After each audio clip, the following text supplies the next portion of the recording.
Mga kapatid, magandang gabi po sa inyong lahat. Marami po ang nagtatanong, saan daw po ba makakabili ng langis na Repsol? Dahil dito nga po sa Autorans, ito lang po ang langis na ginagamit ko para sa mga digasolinang sasakyan or sa mga diesel engine na mga ginagawa po namin dito, yung mga chine-change oil namin. Ngayon, meron din nagtanong, magaling daw po ba talaga itong Repsol? Talaga daw po bang maaasahan? Opo mga kapatid, sa loob ng 1 taong mahigit na ako po ay sponsored ng Repsol, magdadalawang taon na nga po. Wala pa pong nagreklamo sa paggamit nitong Repsol at lahat nga po ay nagsasabi sila na mula daw po nung ginamit nila itong langis na ito ay nawala ang usok, gumanda ang takbo ng kanilang sasakyan at naging fuel efficient po sila. Ngayon, ito mga kapatid, pag-aralan natin ng konti, kahit konti lang. Ano po ba ang advantage kapag ka ikaw ay gumamit ng magandang langis or gumamit ka ng fully synthetic na langis katulad nitong Repsol? Marami kayong makikita ng mga langis diyan sa tindahan. Makikita nyo sa mga social media, sa Google, makikita nyo yung mga nagagandahang mga fully synthetic na langis. Kaya pag medyo mataas ang presyo, pag medyo mahal, fully synthetic, naku, siguradong maganda yan. O sinasabi ko na po sa inyo, kapag fully synthetic, siguradong maganda ang quality ng langis na yan. Lahat ng mga bagong langis ngayon ay backward compatible sa lahat ng mga sasakyan na umaandar pa dito sa mga kalsada natin. So ibig sabihin, itong Repsol na to, kahit na 1995 pa, yung sasakyan mo or 1990s pa, yung sasakyan mo, pwede nyong gamitin itong Repsol at itong dalawa na to ay pwede sa gas at pwede rin sa diesel engine. Ngayon, ano po ba ang pagkakaiba ng Repsol na fully synthetic doon sa mga langis na hindi fully synthetic or yung mga mineral oil? So bago ko naman ikwento sa inyo yan mga kapatid, sa dami po ng mga ginagawa namin dito at naipapakita ko sa mga vlogs ko po dito sa aking channel, di ba nakikita nyo yung mga pumping oil, yung may mga tilamsik doon sa suksukan ng dipstick, mausok, lumalabas doon sa suksukan ng dipstick, at maging doon sa sa oil cap, no, doon sa salinan ng langis, makikita nyo, talagang tumitilamsik ang langis. Ang tawag nga po diyan ay blow-by na. At yung nagbubuga ng langis ay pumping oil na. Ngayon, bakit po ba pumupunta kagad doon yung mga makina at itong mga nakaraang nagawa ko, mga modelong makina pa ang naapektuhan nung sira na yan, nung problema na yan, nung mga makina. Lahat po yan ay epekto ng hindi tamang langis na inyong ginamit.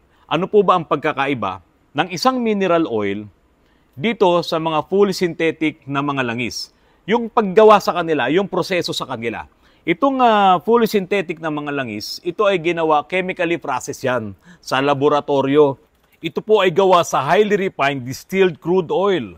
Yung mineral oil, yan po ay pinroseso doon sa crude oil, nirefine yan para maging engine oil. Yan, yung mineral oil na ginagamit nyo. Pero iyon ay may 3 grupo. Yung unang grupo ng mineral oil, conventional mineral oil, refined using solvent processing, contains more impurities. Yung impurities na yon, naku, napakadelikado nun sa inyong mga makina. Kaya itong mga conventional mineral oils po na ito, suitable po ito sa less demanding applications. Dito sa Pilipinas, sa tindi po ng traffic dito, sa tindi ng mga inaakyat-akyat dahil tayo po ay tropical country, maraming mga bundok at ang ating kalsada ay hindi pa ganun kaganda, lalo na sa mga probinsya. So, itong paggamit mo ng mineral oil, lalo na itong nasa group 1, hindi po ito maganda sa inyong mga makina. Ngayon, yung pangalawang grupo ng conventional oil, yung mineral oil, ito nga po yung doon sa group 2, ang source po nito, mineral oils refined through hydrocracking. So ito po ay galing din doon sa crude oil. Fewer impurities and better performance than group 1. Fewer impurities. Meron pa rin itong group 2 ng mineral oil. Pero teka muna, nasaan doon yung ginagamit yung mga langis? Kasi kung hindi fully synthetic ang inyong langis, nandoon siya sa mineral oil. Yung mineral oil, mayroong 3 groups po yan. So yung group 1, nabanggit ko na sa inyo, meron siyang contain sa more impurities sa group 1.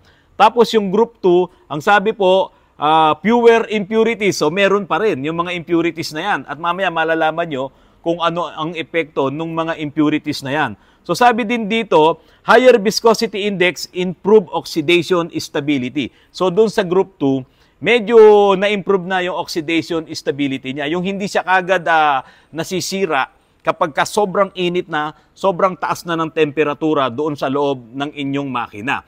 So, nasaan dyan yung langis na ginagamit nyo na hindi fully synthetic? Kasi sa fully synthetic, kahit na anong brand, ay nandoon siya sa group 4 and 5. So, ngayon, group 2 pa lang yung napag-usapan natin. Ano ngayon yung group 3? Ito, baka merong gumagamit sa inyo nung group 3 na to. Ito na po yung tinatawag na synthetic blend. Kapag kami nakita kayong mga langis at nakalagay doon, synthetic blend. Ito yung mineral oil na group 3. Kaya lang po ito tinawag na synthetic blend, highly refined mineral oil or synthetic hydrocarbons produced through severe hydrocracking, often marketed as synthetic due to their high performance. So ito, mineral oil pa rin na ang kanyang performance ay parang synthetic na. Sabi ko nga sa inyo, kung hindi fully synthetic yung inyong langis, ito ay mabibilang doon sa mineral oil. Ito mga kapatid, yung mga langis na hindi fully synthetic, ito nga po yung nagkokos ng maraming sludge. Dahil doon sa unang mga binanggit ko sa inyo, yung una contains impurities, more impurities sa group 1, sumunod sa group 2, contains fewer impurities. Dito sa group 3, highly refined mineral oils or synthetic hydrocarbons produced through severe hydrocracking. Pero yun po ay mineral oil pa rin. At dito po sa mga mineral oil po na to, kahit na nandun ka sa group 1, sa group 2 at sa group 3, ay meron pong tinatawag na petroleum distillation residue. At yung residue po na yon, yun po ay carbon na kapag tumagal ay nagiging sludge diyan po sa inyong mga makina. Kapag pinagtagal nyo po itong mga mineral oil na yan sa inyong engine at hindi nyo kaagad na i-drain or nakapag-change oil kayo ng mabilis, ayan, napo-form na po itong mga residue na yan, napo-form na itong mga sludge na yan sa inyong makina. Ano po ba ang ikinaganda ng fully synthetic? Ito ay highly refined at inalis ang mga impurities at nilinis ng husto kasi siya po ay chemically processed at mayroon din namang synthetic oil na galing sa raw materials na natural gas or chemical feed materials. At itong mga langis po na to ay pantay-pantay or uniform ang kanyang mga molecules. Ang properties po ng mga fully synthetic na mga langis, uniform molecular structure for consistent performance, excellent thermal stability, low temperature flow, and oxidation resistance. Full synthetic engine oils, high performance lubricants. Yun yung sa group 4 at yung group 5 naman, specialized properties for specific applications, biodegradability, and high temperature stability. Often blended with other base oils to enhance performance. So, mga kapatid, yung fully synthetic na ginagamit ko, itong Repsol ay nasa group 4. Yung kasing group 5, yan ay ginagamit na ng mga aviation oils, o yung mga aeroplano, no? Pati yung mga compressor oils and special lubricants. So, ito po ay nasa group 4. Ngayon, yung group 3, 2, 1, yan yung mga mineral oils. So, yun po ay hindi synthetic. Ngayon, itong mga synthetic oils po na to ay dinagdagan ng mga additives katulad ng anti-wear agents, detergents and dispersants, antioxidants, viscosity modifiers, and friction modifiers at marami pang iba. Kaya pagka gumamit ka nitong mga full synthetic na mga engine oils, talagang wala kang makikitang dumi na naiiwan sa iyong makina. Ngayon, ano ang masamang epekto na ikaw ay gumagamit ng mineral oil sa mahabang panahon, hindi mo binabantayan yung intervals ng pag-change oil mo. Kung mineral oil ang gamit mo ay hindi yan talaga pang matagalang panahon. Ito pong mga mineral oils po na to ay hindi sila stable kapag sobrang init na ng makina mo. Pwede silang masunog, pwede silang mag-oxidize at kapag ganun ang nangyari, mawawalan na po sila ng power, mawawalan na ng ganda. Itong mga mineral oils na ito, yung nasa group 1, 2, 3 na yan, at yan na nga, magkakaroon ka ng metal-to-metal frictions kasi yung lubricating properties niya ay mahina na. Yan ang problema sa mga mineral oil. At yan ang magiging dahilan para bumilis na magka-blow-by ang inyong engine. At kapag ka nga na-overheat na yung langis na yan at ginagamit mo pa ng matagal, Yun lang ang kondisyon ng driving natin dito sa Pilipinas eh. Kahit sabihin mong hindi mo naman yan ibinabiyahe ng sobrang layo, yung sobrang traffic natin at hindi pa gumagana ng maganda ang cooling system mo, sigurado ma-overheat mo yung langis mo. At kung mineral oil ang gamit mo, yan ang magbibigay ngayon ng malaking problema sa'yo. Halimbawa, na-overheat ka na ngayon. Tumataas na yung temperatura at hindi pa naman yung sagad na sagad. Okay, napalamig mo, nagkapaglagay ka ng coolant, nakauwi ka na, naipaayos mo na ngayon, nagpalit ka na ngayon ng mga kung ano man yung nasira doon. Halimbawa, nasira yung aux fan, yung auxiliary fan. Okay, nasira yung thermostat o nasira yung clutch pan, naipaayos mo na. Hindi ka nag-change oil. Na-overheat mo na yung langis mo. Wala nang ganda yan. Wala nang lubricating property yan na mag-save doon sa mga metal sa loob ng iyong sasakyan. At kapag pinagpatuloy mo ang paggamit dyan, naku, yan na nga yung sinasabi natin, na magkakaroon ng wear and tear ang iyong makina. Samantalang sa mga fully synthetic na mga langis, maaasahan mo ang mga fully synthetic na to sa superior na paglaban nila sa init, kahit pa sabihin mo mag-overheat ang makina mo at sa mga matitinding stress. Dahil nga po ito ay chemically processed at yung mga molecules, itong fully synthetic oils po na ito, pantay-pantayan, pare-pareha sila at hindi yan basta-basta mag-oxidize. Kaya safe na safe pa rin ang engine mo kung ang gamit mo ay fully synthetic na langis. Ngayon, ito pa ang isang problema sa mga mineral oil. Ang mineral oil, kapag malamig, kumakapal yan. At kapag mainit naman, numinipis naman ng todo. At yung pagnipis ng mineral oil na yan, nako, yan ang delikado sa makina mo. Kasi mawawalan na siya ng lubricating property, lubricating power. Samantalang ang mga fully synthetic na langis, halimbawa itong 10W40, saka itong 5W30, yung 5W, ito yung sa cold start, ito yung kapag malamig pa yung panahon or malamig pa ang engine mo, yan yung kanyang viscosity index. Yung 5 na yan. At yung W naman ay winter. Ito namang 30 ay doon sa kanyang normal operating temperature. At kung tataas pa yung temperatura na yon, lumalaban po itong langis na ito. Hindi siya numinipis. Sa halip na numipis siya sa sobrang init, mini-maintain niya po yung 30 na yan. Yun po ang kagandahan sa mga fully synthetic na langis. Mineral oil, fully synthetic oil, itong mineral oil, mababa ang kanyang panlaban sa init. Pwede siyang mag-oxidize. Tapos marami siyang impurities. Marami siyang maiiwan na dumi sa makina mo kapag iyan ang lagi mong ginagamit. Kaya wag na kayong magtaka, yung mga gasoline engine na nagkakaroon ng maraming sludge, baka iyan mamaya ay nilagyan mo pa nung mga nabibiling mga additives na hindi mo alam kung yung additives na yon ay synthetic ba o galing sa crude oil din na nireprocess. Kasi dapat, kung bibili kayo ng mga oil additives, yun talagang matindi at kilalang brand. Kung hindi naman yan dumaan sa API, hindi naman yan dumaan sa ILSAC, hindi yan dumaan sa SAE, kasi yan yung mga nag-aaral ng mga langis na yan. Kasi kailangan talaga, kung meron ka mang ilalagay dyan sa makina mo, dapat iyan ay siguradong yung langis na yan ay hindi mag-iiwan ng dumi pagdating ng panahon. Kaya nga, siguro, purbahan nyo, yung mga mahilig maglagay ng mga additives, tignan nyo po ang inyong makina, silipin nyo, kung iyan ay may naiipon ngayon na mga dumi or medyo makakapal na parang nagiging aspalto na or nagiging grasa na sa loob ng makina, balik tanaw kayo. Baka kayo ay naglalagay dati ng mga oil additives na yan. Hindi ako basta-basta naglalagay ng oil additives kung hindi talaga kinakailangan. Yung mga may matitinding blow-by na talaga, malakas na yung usok doon sa suksukan ng dipstick yan, ina-advise ko maglagay ng oil additives. Kasi ang isang trabaho ng oil additives, mag-seal doon sa piston ring at doon sa cylinder wall. Isa sa trabaho niya yon kasi magpapalapot ng langis yun. At meron siyang idinagdag doon na materials para makapag-seal doon sa loob ng inyong makina.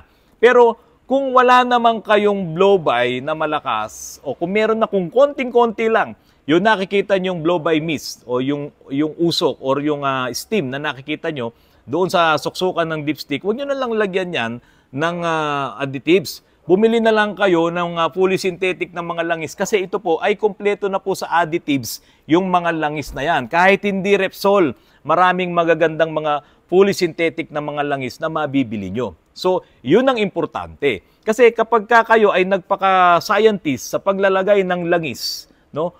Diyan sa inyong makina, nag-eksperimento kayo, hindi nyo naman alam kung saan galing yung langis nyo or kung saan man galing yung langis na yon doon sa nagbebenta, yun ang napakadelikado kasi wala kayong basihan. Kapag gumamit ka ng mineral oil, gumamit ka ng polysynthetic, karamihan ng mga naka-polysynthetic, medyo tumitipid ang konsumo nila sa fuel, sa gasoline or sa diesel. Bakit? Kapag ka ang engine mo ay mayroong metal-to-metal friction, katulad nung isang makina na pinakita ko sa inyo nung nakaraan, yung camshaft, halos hindi siya makaikot ng maayos, no? Medyo mahigpit, masikip. Yun po ay magkokos para bumigat ang ikot ng makina at bawat bigat ng ikot ng makina na yon ay kumakain yon ng fuel. No? Lumalakas ka ngayon sa konsumo ng fuel kasi dapat magaan ang ikot ng ating makina. Wala yung mga parasitic loss na yon. Ngayon, kapag mineral oil ang gamit mo, magkakaroon ng metal-to-metal friction, kahit na i-check nyo yan, pag-aralan nyo yan, iba talaga ang trabaho ng polysynthetic oil compared diyan sa mga mineral oil. Dahil nga po ang pagkaka-process, pagkakagawa dito sa mga mineral oil na yan ay hindi talaga nila ma-perfect yan na super ganda ng mga polysynthetic oil. Dahil nga po may mga impurities pa na humahalo dito sa mga mineral oils po na yan. At kung yan ang gamit nyo, asahan nyo pagdating ng panahon, mapapabilis talaga yung pagkasira ng inyong mga makina. Tandaan nyo po mga kapatid, nung araw, nung wala pa itong mga polysynthetic oils, diba, yan talaga ang gamit natin. Ngayon, kaya naman dinevelop itong mga polysynthetic na yan, yung mga chemically processed na mga oils na to, para mapangalagaan ang ating mga makina. At ang isa pang maganda dito sa mga polysynthetic oils na to, yung mga oil seals, mga valve seals, mga O-rings, ay nare-repress nito. No, natutulungan niya na mabuhay ulit at hindi siya yung namamaga. Pagagandahin niya ulit yung mga seals, yung mga rubber seals sa loob ng ating mga makina. Pero kapag ang gamit mo, yun nga sabihin natin, mumurahing langis. O kaya nga siya mura. Kasi less naman yung kanyang paraan kung paano siya ginawa. No? Pinroseso lang. Samantalang ito, talagang chemically process siya. Pinag-aaralan talaga ng mga engineers kung ano yung mga ilalagay-lagay dyan, titimplahin lahat yan, tapos ibebenta nila. Kaya ito po ay medyo mahal. Kung i-compare mo dito sa trabaho nitong mga mineral oils, napakalayo po talaga. Ang magsasuffer dyan, yung makina. Mas mapapabilis ang pagkasira ng mga makina na yan. Ngayon, marami akong mga naging customers, marami akong nakakausap sa kanila, nagkikwentuhan kami, sabi nila, pagkatapos nila sa kasa, hindi na sila gumagamit ng polysynthetic kasi nga mahal. So, ang ginagamit nila, mineral oil o kaya synthetic blend. O, yun naman talagang mga hindi sigurado kung ano talaga yung dapat nilang gamiting mga langis kasi hindi nila napapanood si Autorance, bibili sila ng mga semi-synthetic. O, sa semi-synthetic, 20% lang ang synthetic doon at yung 80% doon ay mineral oil na. Yun na nga pong tinatawag na synthetic blend, yung kanina, yung binanggit ko po sa inyo, yun nandoon sa group 3. So, okay lang yan. Gamitin nyo yan. Pero huwag nyo pagtatagalin. Kasi pag pinagtagal nyo yan at yan ay na-overheat na at lagi na at nag-oxidize na siya, wala na pong epekto yan. Napakababa na ng kanyang lubricating properties. At iyan ang sisira sa makina nyo. Tandaan nyo po, sa loob ng makina natin, bakal sa bakal yan. Magkakadikit sila. No? Yung sa crankshaft, yung mga bearings na yan, yung mga barbulan na yan, dun sa valve guide, akyat babayan, suksukan, labas, suksok, labas. So, ang trabaho niyan ay ganun. Kung hindi maganda ang langis mo, mabilis na mawa-worn out yung mga metal na yan dahil nga doon sa friction. Hindi naman mawawala yung friction. Pero dapat, meron kang magandang langis na magbabawas talaga ng malaki doon sa friction na yun. At hindi siya mag-oxidize dahil doon sa sobrang init. Kung bumili kayo ng bagong kotse ngayon, hindi ko alam kung merong car dealership dito sa Pilipinas na kapag lumabas ang inyong sasakyan, ay gamit ay mineral oil. Hindi ko pa po nabalitaan yan or wala po akong alam na ganyan. Kung brand nyo mo binili, halos lahat po yan or 100% po yan ang ginagamit na langis dyan ay fully synthetic oil. Ayan. Kung meron mang gumagamit ng semi-synthetic, hindi ko po alam. O sige po, paki-comment nyo na lang po dito kung sino yung car dealership na yan na ang langis na ginagamit nila doon sa sasakyan na ibebenta nila ay mineral oil or semi-synthetic. Basta ang alam ko po, lahat ng mga brand nyo na sasakyan, kapag yan ay binili mo, itong mga internal combustion engine, ang gamit po niyan ay fully synthetic na mga langis. Dahil iyan nga po, yung lumabas sa kanilang mga pag-experiment na ito talaga ang magpapatagal ng buhay ng mga makina. Tandaan nyo po, ang warranty period nila ay 100,000 kilometers or 3 years. Kaya dapat hindi masisira yung mga makina na yan. Kaya dapat ay maglagay sila ng magandang langis. Pagkatapos ng warranty nyo, okay, bahala na kayo kung anong langis ang inyong ilalagay. Kaya nga po, sundan nyo na lang yun. Yung kanilang thinking na hindi dapat masira yung makina dahil magpapalit sila ng makina dahil warranty pa yon. Kaya dapat ganun din po ang gagawin nyo. Ituloy-tuloy nyo lang yung mga fully synthetic na langis na inilalagay nyo sa inyong mga makina. Kahit na anong brand pa yan. Basta fully synthetic ang ginamit nyo, yan ay hindi yung mineral oil na mayroong naiiwan na dumi. Dahil nga marami siyang impurities. So yung mga dumi na yon, kasama na rin doon yung petroleum distillation residue na kapag tumagal ay nagiging sludge. Oh. So sana po nakatulong itong vlog ko na ito. Masagot ko lang yung tanong ng mga subscribers ko po na ano po ba ang kagandahan ng fully synthetic na langis? Gaano po ba kaganda yung Repsol? Gaano ba ang aasahan natin kapag gumamit kami ng fully synthetic na langis? Syempre, maganda po talaga yan. Pero kung gagamitin mo ngayon itong langis na ito, medyo blow-by na ang makina mo, hindi na natin yan mahahabol. Kasi nagkaroon na ng espasyo, yung dadaanan ng pressure. Kaya po, yung pressure na yon umiilalim na dito at sumisingaw na dyan sa suksukan ng dipstick at minsan umiibabaw na doon sa breather. Hindi na natin mahahabol yon. So ngayon pa lang na wala pa kayong blow-by or pagkatapos ng inyong warranty period, dyan sa kasa, dyan sa dealership, huwag niyong palitan ng langis nyo. Tiyagain nyo na yung fully synthetic, maaaring sa tingin nyo mahal yan, pero mahaba naman yung duration yan. Kung i-compare mo dito sa mga mineral oil. Kaya nga maraming nasisirang mga makina eh. Yung mineral oil, hinahabaan nila yung gamit. Ginagawa nilang 6 months, ginagawa nilang 1 year. Talagang masisira po ang inyong makina. Kasi po, yun nga lang pong mag-overheat yan, mag-oxidize yan kasi mahina yan sa mataas na temperatura. Kapag ka ganun ang nangyari, wala nang kwentang langis yan. At yan ngayon ang magkokos ng metal-to-metal friction at sisira ng inyong makina. Mga kapatid, magandang gabi at maraming salamat po sa inyong lahat.